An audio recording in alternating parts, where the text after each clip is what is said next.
et bienvenue à un nouveau lundi de la lecture. Aujourd'hui, je vais vous lire le premier Noël du bonhomme de neige de Bérengère Mottuel. Youpi, c'est enfin l'hiver. La neige a couvert les grands sympavers. Paul et Anna viennent de fabriquer un bonhomme de neige. Nous allons t'appeler Pompon, dit Paul. Pompon découvre ses nouveaux amis. Il y a aussi Miou et Toutou. Les activités ne manquent pas pour s'amuser tous ensemble. La nuit est tombée. Pompon regarde les enfants. « Que faites-vous » demande-t-il un peu étonné. « C'est bientôt Noël » lui répond Paul. « Il faut que tout soit beau. Nous accrochons des guirlandes colorées pour que notre sapin soit bien décoré. »« Noël ? Mais qu'est-ce que c'est » se demande Pompon.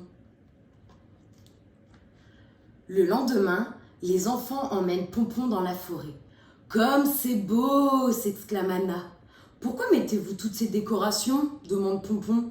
« Mais Pompon, nous attendons le Père Noël. Il va bientôt passer. »« Le Père Noël ? Mais qui c'est ?»« Mais bien sûr, Pompon, c'est ton premier Noël. On va t'expliquer. » Le Père Noël est un très gentil monsieur avec une grosse barbe blanche. Il apporte des cadeaux sur son beau traîneau, lui dit Anna. Il apporte des cadeaux à tout le monde demande Pompon. Oui, mais avant, il faut lui envoyer une jolie lettre bien dessinée. Sais-tu quel cadeau lui demander ? Pompon réfléchit. Il ne veut pas se tromper. Décorer les maisons, écrire des lettres. Y a-t-il encore autre chose à faire demande Pompon. Oui, explique Paul. Il faut décorer le sapin, accrocher les chaussettes sur la cheminée, mettre un peu de lait et des biscuits pour le Père Noël. Il faut que tout soit prêt, car c'est ici qu'il viendra déposer les cadeaux. Mais moi je n'ai pas de maison, s'inquiéta Pompon. Alors, le lendemain, tout le monde se met au travail. On va te fabriquer un bel igloo avec une cheminée, dit Paul. D'accord, mais sans feu. Je ne veux pas fondre, s'exclame Pompon en riant. Anna a même trouvé un petit sapin décoré. Dépêchons-nous, les amis, tout doit être prêt avant ce soir. La nuit est tombée et tout le monde est endormi.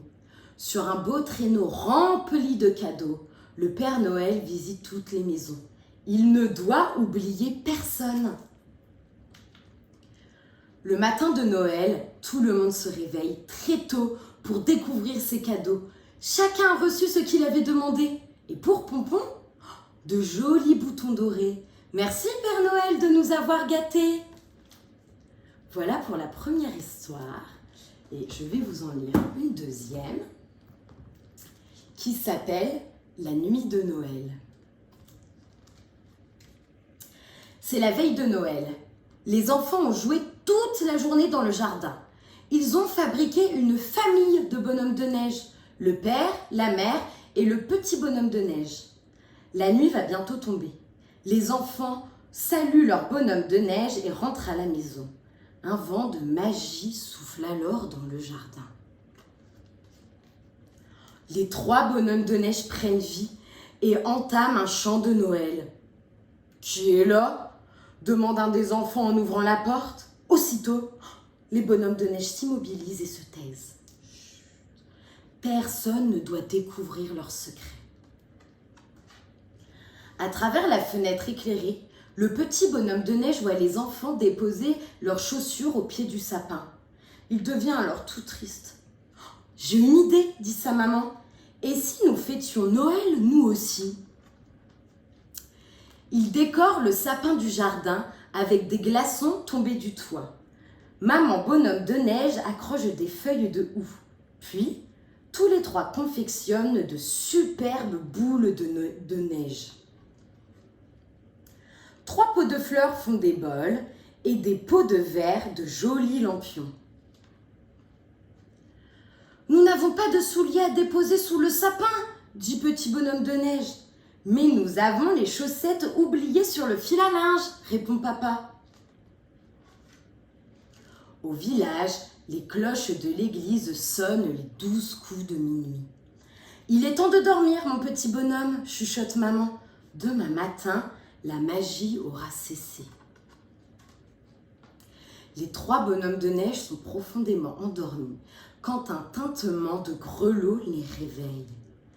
Le Père Noël vient de passer.